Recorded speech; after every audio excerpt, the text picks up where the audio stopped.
សួស្តីបងទាំងអស់គ្នាថ្ងៃនេះខ្ញុំមកធ្វើការបង្ហាញពីផលិតផលដែលខ្ញុំប្រើប្រាស់ប្រចាំថ្ងៃថាខ្ញុំប្រើប្រាស់អីខ្លះជាដំបូងឡើយទម្លាប់ប្រចាំថ្ងៃរបស់ខ្ញុំនៅពេលព្រឹកហ្នឹងគឺខ្ញុំចូលចិត្តប្រើប្រាស់ជាមួយនឹងសេរ៉ូមវីតាមីន C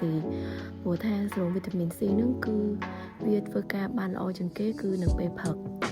អញ្ចឹងខ្ញុំធ្វើការបន្តវានៅ3កន្លែងដូចដែលខ្ញុំបានបង្ហាញហ្នឹងហើយខ្ញុំធ្វើការលាបវាថ្នមនៅលើផ្ទៃមុខ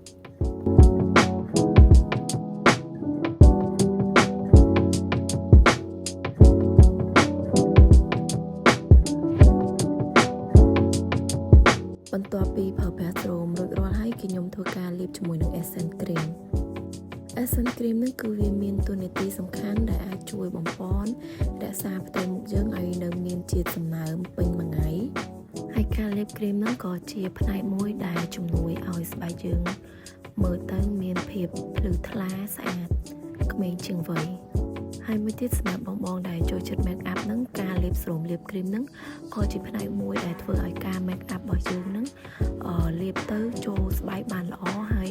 វានៅខំជាមួយនឹងស្បែកមុខយើងជាប់បានយូរទៀតបន្ទាប់ពីការប្រើប្រាស់សេរ៉ូមនិងគ្រីមរួចរាល់ហើយគឺខ្ញុំធ្វើការលាបជាមួយនឹង lip balm ជាមុនសិនពីព្រោះវាជួយឲ្យស្បែកមាត់របស់ខ្ញុំទន់រលោងហើយក៏វាជួយព្យាបាលក្នុងពេលតែមួយដែរហើយថ្ងៃនេះផងដែរគឺខ្ញុំជ្រើសរើសជាមួយនឹង UV sunscreen របស់ Kisera មកធ្វើការលាបដើម្បីជួយការពារស្បែកមុខរបស់ខ្ញុំពីពន្លឺថ្ងៃក៏ដូចជា UVA UVB ពន្លឺទូរស័ព្ទឬក៏ពន្លឺកុងទ័រអីជាដើម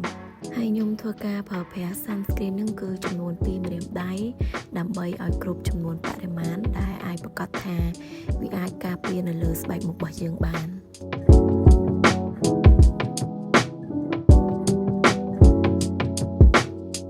ហើយថ្ងៃហ្នឹងខ្ញុំក៏ធ្វើការលាបជាមួយនឹង BB របស់ brand Kisera ដូចគ្នាខ្ញុំចូលចិត្តប្រើប្រាស់ជក់មុខតប៉ែតបែបហ្នឹងយកមកធ្វើការជ្រលក់ BB ហើយលាបបែបហ្នឹងពីព្រោះថាធ្វើបែបហ្នឹងសាច់ BB គឺចូលផ្ទៃមុខយើងបានល្អស្អាតហើយស្ដើងទៀត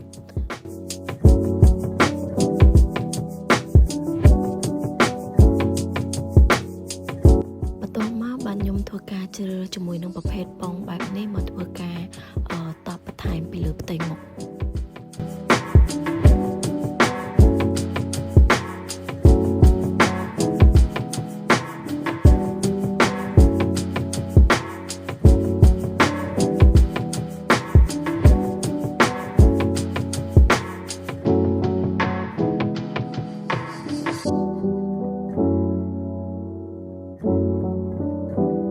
បន្ទាប់មកខ្ញុំធ្វើការលាបជាមួយនឹងម្សៅផាត់ជាមួយនឹងជក់តិចដើម្បីមើលមកឲ្យស្បែកមុខរបស់យើងមើលទៅវាម៉េតបន្តិចចូលមកដល់វគ្គនេះដែលសារតែអញ្ចើមខ្ញុំមានពណ៌ស្រាប់អញ្ចឹងខ្ញុំគ្រាន់តែយកជក់ហ្នឹងមកសិតតិចដើម្បីលុបជាមួយនឹង BB ដែលខ្ញុំបានលាបហ្នឹងកុំឲ្យមើលទៅវាសជាប់ជាមួយនឹងចើមបន្ទាប់មកខ្ញុំជ្រើសរើស color ថ្ពាល់រាងការជុកតិចដើម្បីលាបលើផ្ទៃ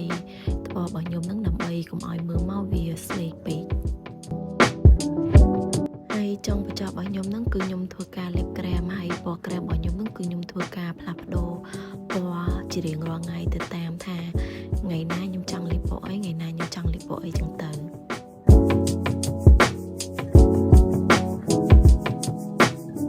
ហើយចុងបញ្ចប់ហ្នឹងបងកុំភ្លេចការពារស្បែករបស់យើងពីការលាប UV ផងដែរ